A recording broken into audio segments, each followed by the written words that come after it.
right, folks, it seems like there's that wonderful temporary lull in conversation, which is an opportune time to welcome all of you to this session, Everything I Wish I Knew About Entrepreneurship in College but Was Afraid to Ask, or something clever like that. I'm Tim O'Shea. I'll be your moderator for this amazing panel of entrepreneurs from campus. This is part of the university track, and the university track through Startup Week, many of you may have taken part. This might be your first. Is sponsored by CU Boulder. So we're really excited to have such a growing entrepreneurial ecosystem, both here in Boulder, but certainly on campus as well. And it's a real joy to be able to bring this kind of event and this network of entrepreneurs from campus to talk with all of you. So this has been a good startup week so far. It's Wednesday. We're halfway through the week. Yeah, general. Okay, that's good. That's good. I am the program director for Catalyze CU, which is the university's accelerator program on campus. So for those of you that have followed Techstars, Boomtown, Canopy, Y Combinator, 500 Startups, just like all of those programs that we see out in the community, we have an accelerator program on campus. And the unique thing about that accelerator program is it wasn't started by a bunch of deans and college leadership. It was started by students. And it was started by students that are entrepreneurs in the community that wanted the chance to do what they were seeing happen downtown.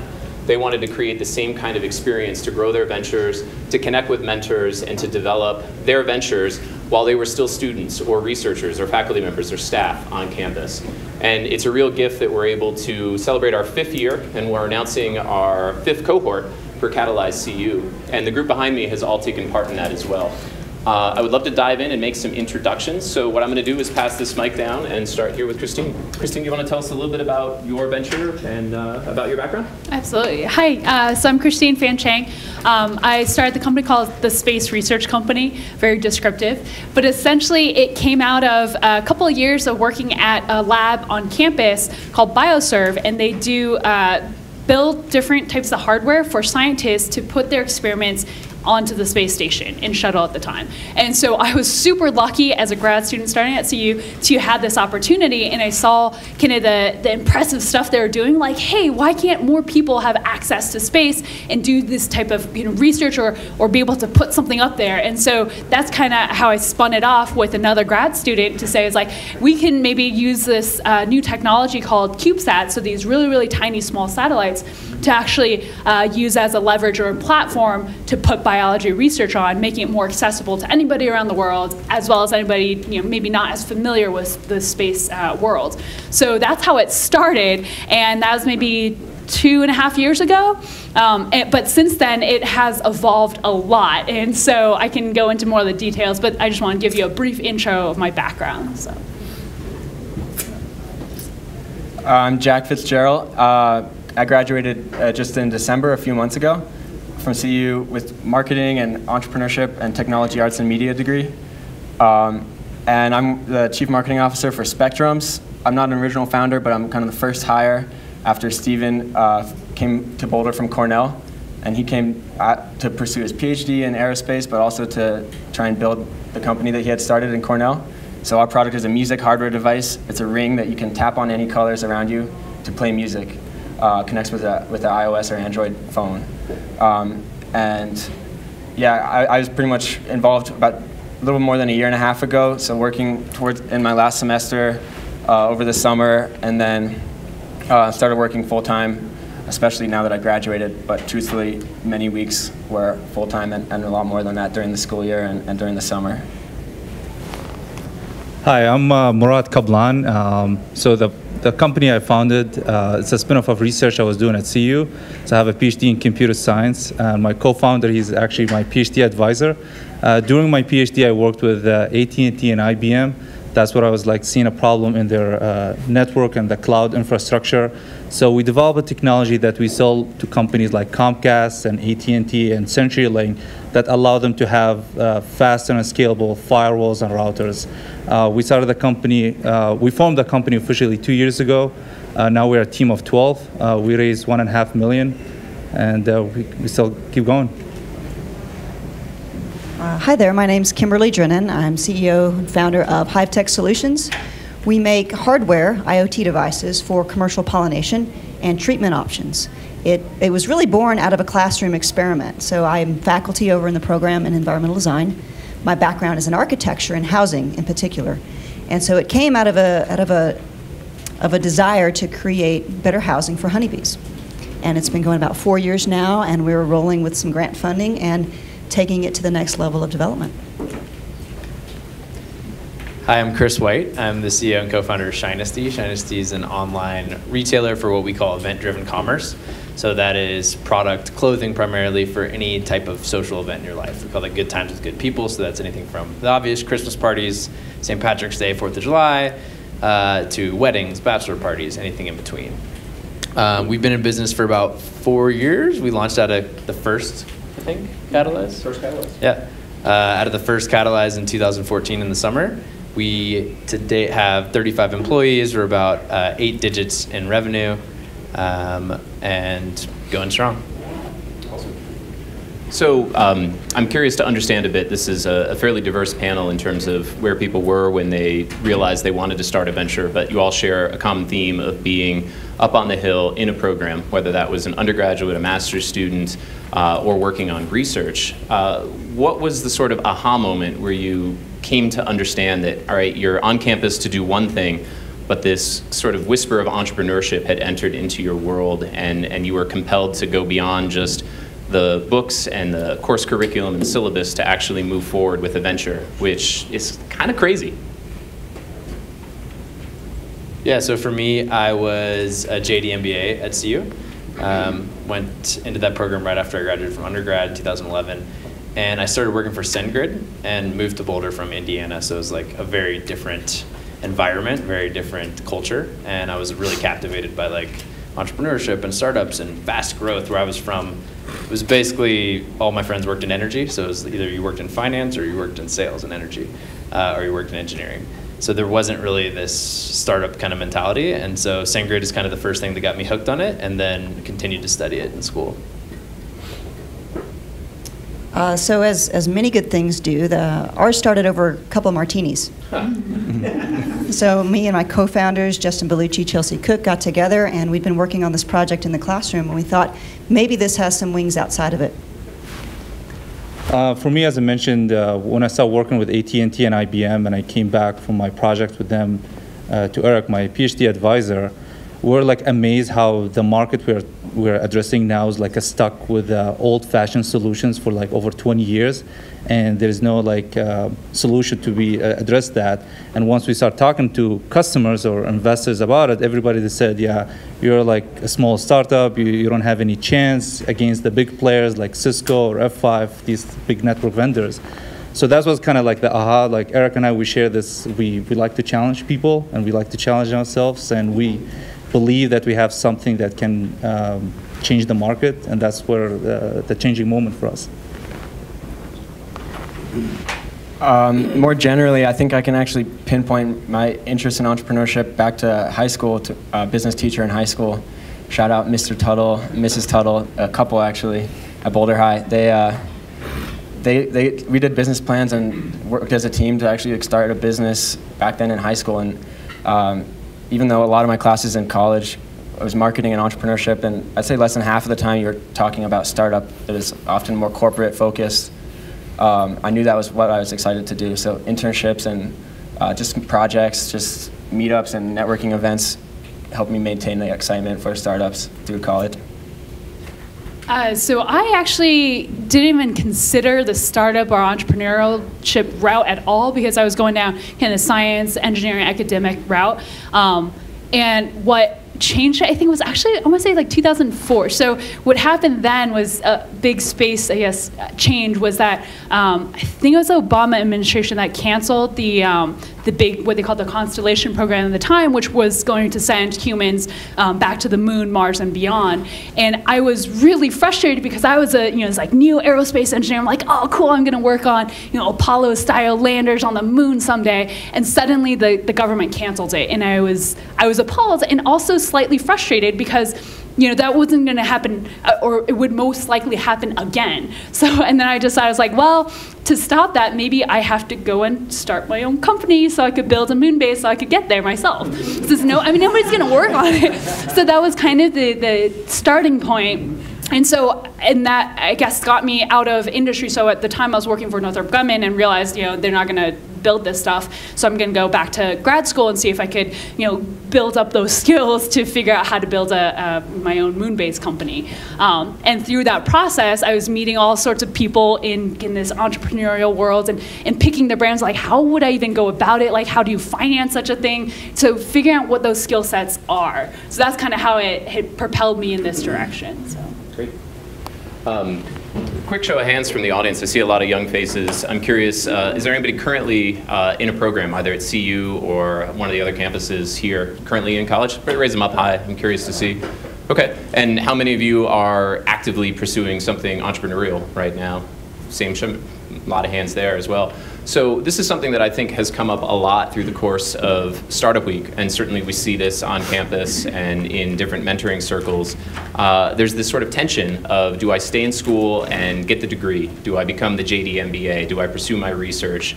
Or do I kind of double down on this idea, this thing that my friends and I have been working on after hours, on the weekends, and really become an entrepreneurial rock star?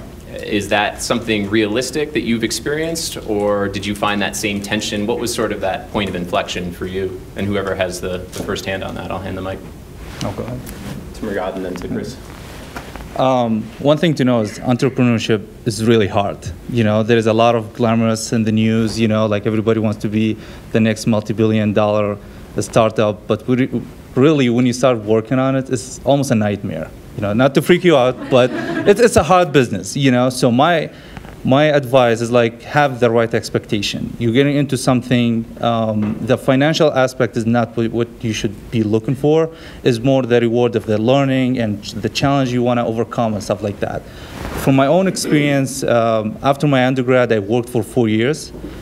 And that's what I decided to go for grad school. That was the best decision I made, because in that process, first of all, I got into the market, I understand, I lowered my risk, I made some money, and then I realized the stuff I thought I'd like during my undergrad, that I want to pursue my career, I realized that they're not fun or they're not practical to continue work on it. But I wouldn't know until I worked in the market. After 4 years, I decided, I like that computer networking space. That's what I decided to do my graduate school, my master and PhD. And during that phase, when I started testing the water for my startup. So I actually started the company 4 years ago, the last 2 years of my PhD, because I was getting funded from my research, but at the same time working. And I'm married and I have 2 kids, by the way. So that was like a high risk for me. So I wanted to make sure that the moment I graduate and I start my business, I have some kind of background and base. So that was kind of my experience in that. So I would say it depends, for sure. By the time I graduated, I had 8 employees already, and we had an office, and we were doing $100,000 a month in revenue. My first 3 years, I can't really speak to the sciences, but in terms of the humanities, business, law, things closer to that nature, my first 3 years, I learned a ton. The last year, I'm surprised that I passed, to be honest. I think I picked my second semester law school schedule based on teachers who did not take attendance. And I missed a lot of class. I took Indian law, water law, things like that are completely irrelevant. But I will say that what was really nice about being in school for the first year of having my company was that I funded my entire life with loans, with student loans that I probably wouldn't have been able to get elsewhere. As a grad student, it's really easy to get loans. That covers living expenses. It's not a lot, but enough to where I didn't have to take a salary for the first year, which really helped the company tremendously in terms of we could hire a couple of extra people because I didn't need to get paid. I can't say one way or another whether finishing the degree was worth it or not. You never know, right? You can't isolate those incidents, and maybe, who knows, if I would have left school, I wouldn't have met important people who've helped me out. So I can't really say one way or another. I am a bit surprised that the law school let me graduate, but outside of that, it's kind of a risk profile you have to take for yourself and think about your own life and what your expenses are. So. Well, I think you're completely right. It depends, and it is situational where you are in your stage of life and whether you want to de-risk your life or you want to take on more risk. I think what I'm really appreciating about this ecosystem here in CU is that institutions of higher learning are embracing this culture and being very supportive. I know we wouldn't be where we are if it weren't for kind of the big idea that the institution is embracing and all of the small moments and small moves that they're making to support this. So for us, it was meticulous, it was slow, and our research is slow, and it couldn't be done outside of the university. Yeah, I'm going to give another soft answer where it's hard to highlight any classes or lessons that were so vital that you had to pay for an undergraduate education for those. But I think the combination of, for one thing, being forced to be a part of a community, the friends and in class and outside of class that you find at school is really valuable. And then separately, the professional community and these programs, like the entrepreneurship programs, like study abroad programs. That's a community that, even though Boulder's so open and welcoming to entrepreneurship and networking, those are still kind of some of the most exclusive clubs are the ones based at the university, because you have to be involved with the university. And there's some really amazing opportunities there. So it's hard to value or to quantify the value, but I'm pretty glad I stuck with it and finished up. I snuck out in 3.5 years. So if I had another 2 years left at this point, it'd be a decision to make if you wanted to stick around and graduate. Yeah, I guess I agree with all your sentiments too. I think one thing though that maybe differs with the company that I had was when I started was I needed to have credibility besides just, it's like, oh, a PhD tag or whatever. But the credibility was because when I applied for these grants from the government to help fund some of the early hardware development, they were looking, oh, do you have, a partner or somebody else, trustworthy enough that they could give your money to? And I partnered with my former advisor. And having that CU connection suddenly elevates your grant, and they're willing to accept that. It's like, oh yeah, you must know what you're doing, and CU has all these resources that you wouldn't be able to generate, on your own as a small business. Like there's no way we'd get a thermal vacuum chamber or something, but CU already has that. So it's easy to see the value from a, it's like, even though I started as like a PhD student, like I've built those connections, and so I could recognize, oh, they have certain maybe hardware or lab spaces that I could leverage. And that was really the only way I could get some of these grants that I have. I will also say that when you're a student, it's a lot easier to ask people for things, because you can play the student card and say, hey, I'm a student, just really wanted to meet you. Anytime a student asks me, I always take a meeting with them still. So I think it's easier to get some connections and like blind, cold, out of the blue asks under the CU card. Mm-hmm. So awesome. I'm curious to hear, we're going to go to questions from the audience in just a bit, so if you'll hold the thought for a moment. I'm curious to understand, so you're all what I would consider successful entrepreneurs because you've taken some lumps, you've made some progress, you're continuing with your ventures, and whether you're measuring success through dollars in the door or continued effort and outcome, you're all still here. What's something that you were dead wrong about in year one in your business that you wish you had known then what you now know? Everything. Everything. If you don't mind, I'll change that question. Please, like yeah. the things like I didn't learn in school or about like from books, too, yeah. So if you look online, like if you go to any libraries and you want to start reading about entrepreneurship stuff, like startups, most of these books about like business models, like venture fund, engagement with customers, how you gonna sell your product, stuff like that, product development. But the only thing I didn't see almost at all is the human aspect of a startup. How you communicate with your team, how you communicate with your investors, how you balance life and like your personal life and your work. All of these, like I had to learn them in the hard way. Like how do you handle office drama? Like if one of your employees come back to you and he said, I'm upset, I'm not getting paid enough, or I'm not getting enough shares. Why would you do that? Why someone else is getting that? How do you deal with that? How do you be fully transparent and tell your team that you have 2 months runway and you're gonna run out of business? How do you deliver this message to them?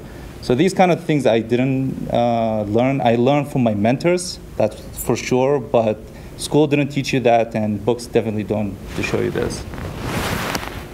I think for me, I had an expectation or a perception of what entrepreneurship was and who the successful entrepreneur was. Sort of the gregarious, loud extrovert that goes out and just drums up business. And I think that was the biggest myth that has been dispelled. There's quiet, calm introverts out there doing amazing things, and they may not get the publicity, but every personality is welcome in this business. I'll knock out one more of your questions, Tim, ahead of time. I think we didn't take enough insight from one of the more important advices that we were given with expect everything's going to take twice as long and 3 times the cost that you plan it will. And just in terms of specifically like our manufacturing and shipment timeline from our crowdfunding campaign, we were delayed, and I think we worked everything out and we're actually almost finished fulfilling, but moving forward, I'll be able to be a little bit more conservative in all of our estimates to the customers, to our internal teams. Being a little bit more conservative can mean that you keep everyone a little bit happier, I think. Yeah, I'm trying to think in terms of kind of the big lesson, or like my big assumption that I had coming into it. More specifically, I think I learned about customers. Like, how do you actually talk to a customer? Because when I first, I know they always grill into your head. It's like, you need to go talk to customers, you need to get their feedback and all that. It's like, yeah, sure. Like, I go to all these conferences to talk about, space research. I'm like, yeah, I have this giant network of kind of researchers and people who do space, all sorts of space stuff. So I'm like, I'm so well connected. Of course I know what I'm talking about. But then actually knowing what they're saying and what they're paying for, that was a very different skill set that I couldn't quite get to. And I think I struggled a lot through kind of some of these accelerator programs when they're telling us, no, you need to go out and talk to your customer, figure out exactly how they're paying for this, what are they doing from their day-to-day kind of activities to show that they actually need your product. And that was, I think, our biggest, it still is kind of our biggest struggle of every time. It's like you can only go talk to so many, it's like researchers, and then go back to your drawing board and like, okay, well, I think this is what they said, but until you have proof that they're going to pay for your product, it's like, good luck. So I think that's one of the biggest things I still struggle with, too. I guess, I was trying to think in my head of like to isolate one thing, but really my answer is like everything. Like you don't really learn, you learn the foundational building blocks in school for sure and in programs, but like you don't actually learn until you're doing it. And I can tell you, I learned in the last 4 years, I've learned 10x what I learned during all of my time in school, which is just, I think that's natural, right? Like anytime you're actually doing something, you're gonna learn it a lot better. So my assumption was that I knew what I was doing going into it, and I did not at all. Still learning every day, but you learn a ton in those first 2 years for sure. Fantastic. We say entrepreneurship is a contact sport, so you're really not in the game until you're taking some lumps. And the book learning is fantastic, but I think the experiences you've all had of being out there and realizing, wait, that didn't work, or that worked better than we thought it would.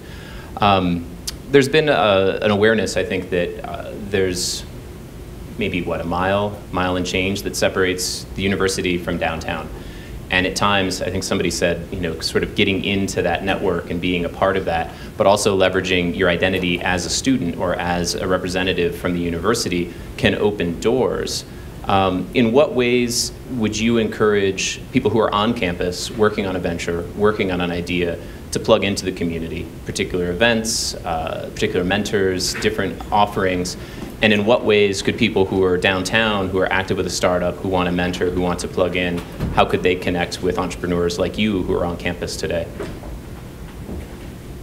Yeah, I think it's like directly just scrape LinkedIn, get on LinkedIn and stalk people and figure out who you want to meet and just send them a DM and say, I'm a student, can we meet? Or, you don't have to be a student. Just reach out cold. Like I generally respond to, as long as it's a personalized ask and like someone's knows a little bit about me or our company or has a specific ask, like I always say yes. Honestly, I think it's like an awesome community and people are very willing to help and meet when they can. And so just directly, I don't think there's like a secret to it. Just figure out who you want to meet, ask. And there are some events to take advantage of. There's, of course, New Venture Challenge, which was one of our on-ramps. And then the folks who are involved in creating that and sponsoring that, anybody there has been extraordinarily helpful. And then Catalyze CU. So I know Catalyze CU will help connect very directly. And then I think there's the Office of Innovation Entrepreneurship, maybe Sarah Beth's office. There's several vehicles and on-ramps to it, and I would encourage anybody to just put your name in the hat. I agree with them both. One thing I will add, especially like coming from B2B, like meeting our customers, basically I need to meet with a company or like a special titles. So the thing that really helped us that attending conferences and events, and again playing the student hat, you get a lot of like scholarship from these conferences. Sometimes through the university, I got multiple grants from Microsoft working with CU, for example, and they covered my expenses to attend some of these conferences. Sometimes you apply directly to the conference and just playing the student hat, they will let you in. That was great because back to the point of B2B business, you need to talk with the customers, you need to talk with the partners, so you have to go to their area, and they're a little bit harder to engage with, like in a personal way, because they're busy and they have a lot of things. So my experience, that was like the most valuable thing to interact with them. I'm not sure if there's a really clear reason for this, but I kind of notice a big gap or like a chasm between students who have an interest in entrepreneurship and then the rest of the students. So I think the problem, or maybe the solution to how do you get more students involved with these programs, is just kind of get the students who aren't currently, they don't say they're an entrepreneur, they don't say they're working for a startup, get them interested in just trying it out, whether they're starting their own company or interning or co-founding something. I wonder if it's kind of like people think it's like a big decision to start a company, and of course it is if you're going all the way, but to get interested in the community and to start meeting people, it's not a big decision, and it's fun and it's easy, and it's a good way to start to learn more about what's out there. So I don't know if I have an actionable item to get there, but I think that's kind of a trend that I've noticed. And then I definitely agree with all the ideas about playing a student card. And for our company, besides the wonderful CU programs like Catalyze New Venture Challenge, we were able to win, like Red Bull Launchpad was a college competition, and they've been one of our most valuable partners, helping us go to a lot of really cool events across the country. So we wouldn't have done that without being students at the time. I guess everything I agree with. One piece I want to reiterate was actually New Venture Challenge. So that was a big sell for, it's like our team getting interested or getting connected with both the kind of local community as well as the campus community, because I was coming from engineering, it's like we didn't have the same resources like the business school did or the law school did in terms of types of mentors for startups. But I remember New Venture Challenge would post kind of a calendar of different events that are happening that were geared to help us, go talk to these mentors around the community. They'd have office hours, all these sessions, and they were oftentimes open to the public. I know the law school holds these like crash courses for law law issues that you can just attend, so it's open to the public. I think it might be like $5 for the public, but then if you're a student or like on campus person, it's free. So there was an easy kind of literally free legal advice, and then you can go talk to them after, so then you can get their card and they're happy. It's like, oh yeah, you have more law questions, shoot me an email or something. So I was like, oh cool, got my legal stuff looked at. And then the other side was the just business mentorship. I remember I went to a lot of those office hour sessions, and it would be maybe even, it's like 20 minutes, 30 minutes, sometimes even an hour of somebody from the community that was just willing to sit down and listen to all the stuff I was spewing, and they're like, no, you need to organize it this way or think about it in this way. So I'm really, really grateful for that, but I think it seems very open. So if you want to be a mentor to help other teams, that's a great way to plug into the CU community. But as even somebody from the community themselves looking for help, I feel like it's very open to, it's like, oh, you could go look at the mentor list and say, I notice you're a mentor for so many startups, would you be willing to help me doing what I'm doing? So. Fantastic. I want to open up the conversation to the audience in just a moment, but I'm curious, success. There's always this sort of moving target of what success is for an entrepreneur or for a venture. And when you think about that sort of first initial outing of what you thought success was then versus how do you define success now? Whoever wants to jump on that one. Looks like Chris. Go for it. I think there's a tendency in the startup world, one of the things that I learned, there's a tendency to like be very focused on like fundraising and raising money from investors, which we didn't have a ton of success with at the beginning. And by focusing on our customer and like actually getting them to buy the products that we're making, I think we're actually a lot better off for that in the long run. So I think for me, like, and obviously, again, this is retail specific. This doesn't really speak to like sciences or doesn't speak to like big R&D related businesses. But for B2C companies that are selling things, like focusing on, I guess for us, the shift has been from focusing on fundraising and what investors think to focusing on what our customers think and focusing on profitability has made a like massive, massive difference in the actual like success of our business by any measure. Yeah, we've focused on the same problem throughout. Like we've been constantly trying to solve the problem, and so I think we took less of a customer satisfaction approach, or who are our customers, to really figuring out what are the big issues, what are the problems, and how can we, as a team with these certain skills, solve the problem. For me, I would like to divide it. So, for example, when we started the company, our biggest goal was, or how do we define our success, was like, okay, we want to be a big company that having, I don't know, $1 billion, like some dollar signs to it.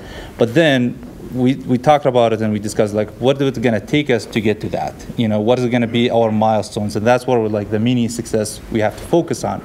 So, for example, my first success was like building the tech, you know, proving that what we claim that can work. And that took me like almost 2 years. And then the next milestone was like, okay, show there is a product market fit. So the goal was, this actually now, 2018, is there is customers who are actually willing to deploy our solution, you know. And then the next step, or the next success for us, we're going to be start selling. You know, so once you have like defined goals, like your goals can change, and they have to change. But it's the goal is to have them defined, well defined with you and your team, and then just like execute accordingly for that. One of our biggest adjustments for our view of success was just a couple weeks after the Catalyze program, and with our Kickstarter campaign, just raising a lot more than we were expecting, and that was just a really big motivator for our team. It's always going to be one of our major successes. So we always look back on that with a lot of excitement. But actually, I like to think now more qualitatively about our successes. You can still measure this with data, but more about the consumer's view and the feedback that you're receiving about your product, seeing students staying after class to use our product in their music teacher's room, and musicians using it on stage. Those are like the feedback and the content that we really drives our team nowadays, besides the financials. Yeah, I'm just thinking, like, man, I was so naive just a few years ago. It was like, I remember it was like the team of us, the day we started the company, where I registered your LLC and all that. We were like celebrating with little champagne glasses and watching Elon Musk, documentaries. Like, oh, we're gonna be so cool. Well, like we just had this vision, like we're gonna be right up there with him. It was like, oh boy. So I think part of it was realizing, there are these little steps you have to get to first. So like, not just, it's great to have this big picture vision, but you have to give yourself these smaller milestones. So then we realized, like, oh, we still need some government funding to help us. So like our first goal, get this government grant. And apparently it takes a little while to figure that out and figure out the process. So working on that, I think, was helpful to see there's very set milestones and deadlines that you can meet. So it helps to recognize, oh, when I get there, it's like, yay, check, I got finally got a grant, kind of thing. It's really nice to have that, but always still focus on your big picture, because that's what drives you at the end of the day. It's like, why, it tells you why, it's like you're staying up so late working on these things and writing these grants forever. But there's one piece I want to mention. Is like, I think part of it in terms of identifying success for us is often, it might even be those tiny milestones of saying, I got my first customer, right? Just even that thing is a great selling point for you to think about. Fantastic. We can talk a lot about team and mentors and other aspects, but I'd love to get some questions from the audience for the panel. And we have one mic, so we're actually recording, so I'm happy to repeat or pass on. But Matthew, you want to go ahead? Yeah, so we talked a lot about students, and students ideally graduate at some point. I was wondering if you could speak to a little bit to the difference between imposter syndrome and having humility for your skill set after graduation. You know, you're relatively inexperienced. You might have gone through entrepreneurship at school and gained some skills that you were talking about, basic building blocks. I was hoping you could speak a little bit to the differences between going into the workforce of a startup or continuing to pursue your own venture after school. Overcoming imposter syndrome, doing it on your own or going after the sure thing or another startup venture that isn't yours. That's a tough one. That's a deep. I think, for one thing, just looking at this as a segment or the whole group of entrepreneurs at CU, there's such a diverse set of experiences, a diverse set of like formal backgrounds in school. So that's why I always think the more important things are experience with a team, experience solving problems, basically creating like ideas or content based on what you learn from your customers. So basically, I think there's softer skills that you can look out for and catch even in just an interview or phone call with potential partners, potential employees, that is going to matter more than their degree. So if I see someone that didn't go to college or didn't like dropped out or didn't get a degree that is similar to mine, I'm always going to give them another chance for other reasons. I think there's a lot more that's important there. I'll pass on. Yeah, so after I got out of school, my background's in architecture, so my strategy was to work for the best architect I could and learn as much as I could from that business. And then I did start my own firm after that. And then 2 years after I started that, I thought I should have stayed there a little longer. Right, so I went in and I found the secret sauce, or what I thought was, and then tried to apply it myself, and then found that, wow, it's always a different ballgame.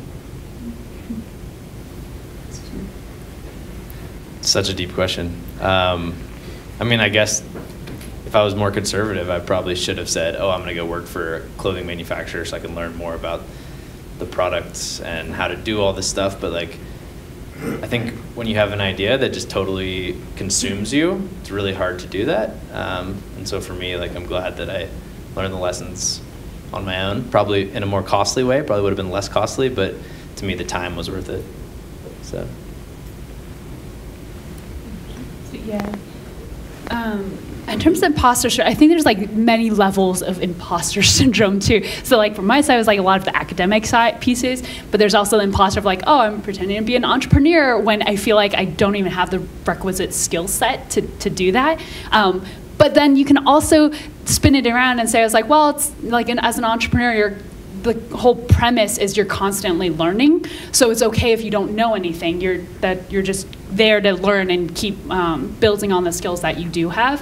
So I don't necessarily look at it in terms of maybe like a category of what you are, but where you are in terms of a state of mind. It's like, are you thinking about? It's like, do you have enough curiosity to figure out the legal stuff? Do you have enough curiosity to go learn a little bit more about the financial business side?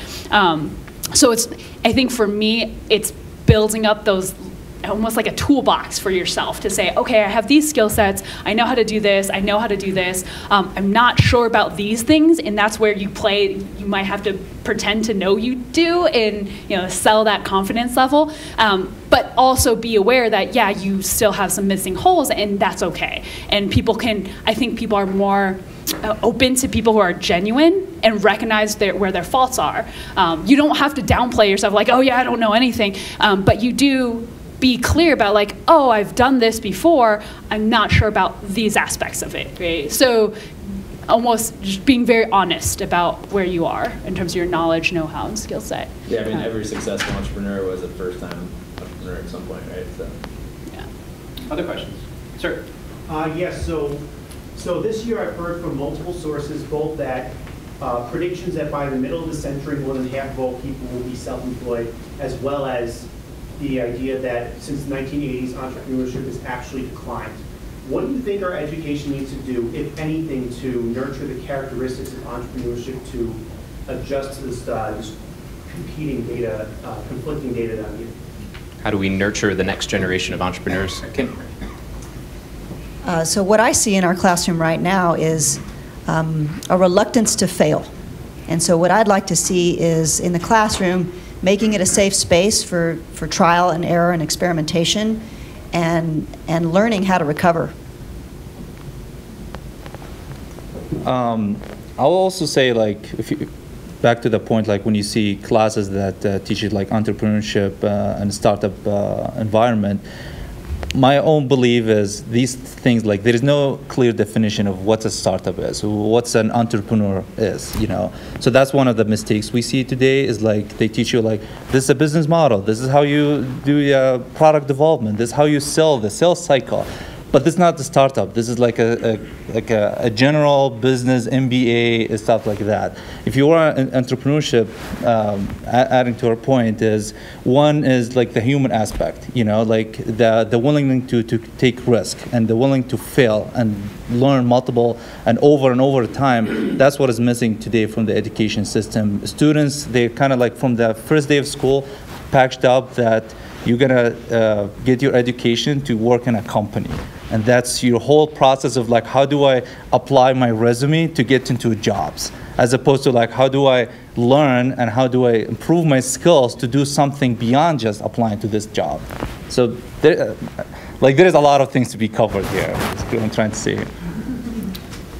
Yeah, those are two interesting statistics for sure. And I don't know if those two could work together, continue to trend that way together.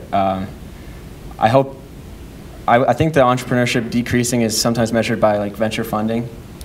And I think from what I've seen going through school in the past few years, I see an increase in structured cultivation of entrepreneurship with the programs that we were a part of and other schools around the country, even around the world. So that's a really exciting sign. And I am also concerned about the focus on hard skills and corporate and hypothetical lessons in the classroom, in the business classroom. And the teachers who I had that were, they're actually teachers, they're not professors. Often they were instructors because they did not have a PhD, so they were usually fresh out of a career. Those were almost always the teachers who I gathered more, I learned more from. I was able to apply their learning more effectively in the real world. There were some in the business school and some in other schools on campus. I know that you need a mix of both. You need to learn, especially for certain focuses, you need to learn a lot of statistical or factual knowledge, maybe more than I did with marketing.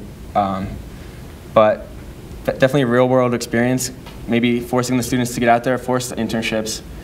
I would have hated to hear about that concept freshman year of college, but too many of my friends didn't even look for an internship or an opportunity because they were just like working at a restaurant on the campus. And some people are going to do that, and that's fine. But continuing to focus on experiences, human interaction or as well as complementing your factual learning. That's what I think would work.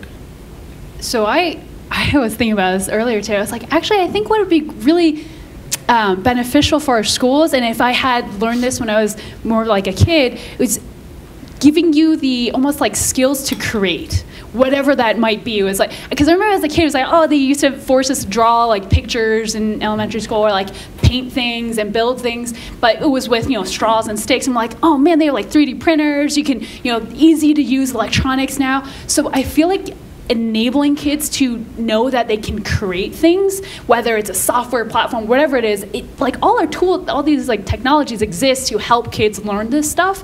And I wish I had more of that in my undergrad. And I'm kind of surprised because I went to MIT, I was like, oh, you'd think we'd have more hands-on hardware, building or even software building. And I feel like it was so regimented, like you guys were saying, right? It's like, oh, it follows this very discrete pattern of you need to learn these skills and these skills and these skills. But what about the whole like venture of creativity? And I think that's what'll drive us to create new things and become entrepreneurs, because you can see the world differently with your new skill set or different skill sets, right? So some things like the finance world, I have no background in that, and I wish somebody taught me how to go buy a stock or whatever it was. It's like that's a skill set, but it's also an important, again, part of that toolbox that you would have to become an entrepreneur. So I wish they'd teach us everything really in school. So I want to add one thing. So back to the universities or what the education system, I think is the requirements of the staff or the teachers. If you think about it, if you go to a class and you want to learn about marketing, let's say, would you go for a professor who's been teaching marketing for 20 years, or if you go to a CMO who's been in marketing for 20 years, that's a totally different set, because that's what's going to show you a real world experience, a problem, with all due respect to the faculty. But that's also another thing missing from university greatly. I mean, you can see that now. Some entrepreneurs go give some workshop or classes, but why not, for example, you get senior engineers, who've been building complex product, and go give a class, do it for as a service, for the university. But again, when you speak with these people, they said, well, the university has a very high requirement. You have to have a degree, you have to have a degree in this field, to be able to teach, and they disregard the experience that apply to this field. Another question from the audience? Sure. My question is, where personally have you guys found validity, whether from customers or people who are giving money to support you? Where does that come from, an educational background, lots of time in school, or success, in your business? Where has that come from? Where have you found validity? Yeah, I mean, for us, it's really easy. It's talking to customers, seeing customers wearing our stuff, seeing them write into us about how awesome of a time they had wearing our product. So that's where we definitely find validity. And I'm glad that we had that kind of mind shift, going from oh, are investors giving us money? Are they validating our idea? Or, well, it doesn't really matter, because the customers are paying us, they're buying stuff from us, and they're having an awesome time wearing our stuff. So.